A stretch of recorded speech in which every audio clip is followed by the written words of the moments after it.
Rassemblement démocratique et social européen. Vous avez la parole, mon cher collègue.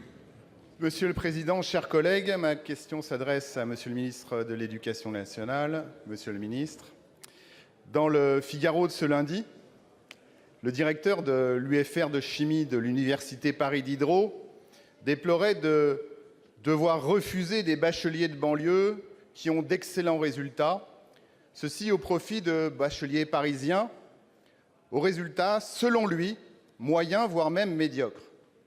L'an dernier, sa filière accueillait jusqu'à 40% d'élèves de banlieue et de province. Cette année, le rectorat a fixé un quota de 3% dans le cadre de Parcoursup. Selon le directeur, dès la 14e place, ils sont obligés de retenir la candidature d'un élève parisien qui plafonne à 8 de moyenne générale, quand un candidat du Val-de-Marne, qui a 17 de moyenne, se retrouve relégué à la 1000e place. La crainte des enseignants est que, je cite encore le directeur de l'UFR, 90% de nos potentiels admis échoueront l'an prochain.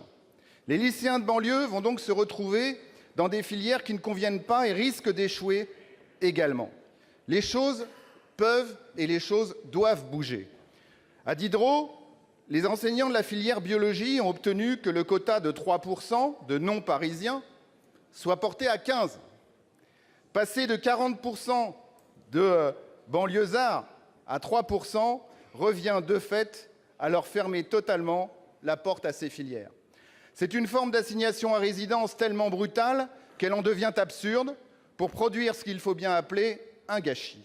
Monsieur le ministre, il me paraîtrait normal que les demandes d'inscription des étudiants banlieusards soient traitées comme celles des Parisiens, sur un pied d'égalité et sur la seule base de leurs résultats et de leurs mérites. Monsieur le ministre, quelle initiative comptez-vous prendre pour mettre fin à cette injustice? Car, monsieur le ministre, que serait Paris sans sa banlieue? Pour vous répondre, la parole est au ministre de l'Éducation nationale, Jean-Michel Blanquer. Monsieur le Président, Mesdames et Messieurs les sénateurs, Monsieur le sénateur Olivier Léonard, merci pour cette question sur un sujet extrêmement important. J'ai lu comme vous cet article qui m'a en partie étonné parce que je vais vous donner des chiffres qui vont dans un sens un petit peu différent. S'agissant de l'Académie de Versailles, 34% des inscrits sur Parcoursup ont obtenu une proposition dans un établissement parisien. Avec APB l'année dernière, c'était 21,7%. Dans l'Académie de Créteil, qui m'est très cher, vous le savez, avec APB, 1 jeune sur 5 obtenait une proposition à Paris.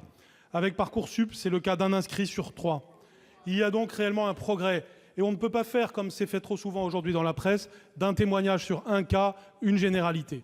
Parce que oui, nous avons voulu une ouverture sociale et nous l'avons pratiquée. Et vous le verrez à la fin, les résultats seront là et nous pourrons en débattre si vous le voulez.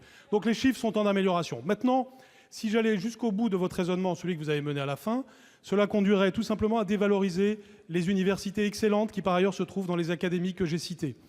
En Seine-Saint-Denis, nous avons Paris 8 et nous avons Paris 13.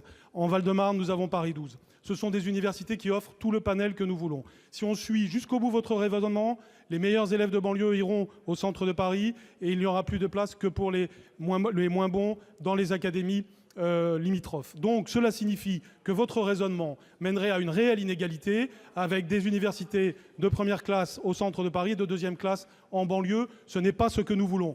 Nous voulons une approche équilibrée et c'est ce qui est en train de se passer avec ce que nous avons fait, c'est-à-dire une ouverture sociale et une ouverture sociale avec un calibrage qui s'est élargi d'une année sur l'autre. Hier, j'étais en Haute-Savoie. J'étais dans un lycée professionnel. J'étais avec le sénateur de Haute-Savoie. Eh bien, dans ce lycée professionnel, j'ai interrogé des terminales Bac Pro. Ils avaient tous obtenu leur choix pour un BTS ou même un DUT, ce qui est le résultat de notre politique, parce que nous avons élargi pour ces lycéens, souvent issus de milieux sociaux défavorisés, les places en DUT et en BTS, c'est-à-dire des filières sélectives où ils vont réussir. C'est donc cela la politique menée, et je vous donne rendez-vous dans quelques semaines pour en voir les résultats, y compris sur le plan social. Merci. Donner la parole à Madame Céline Brun.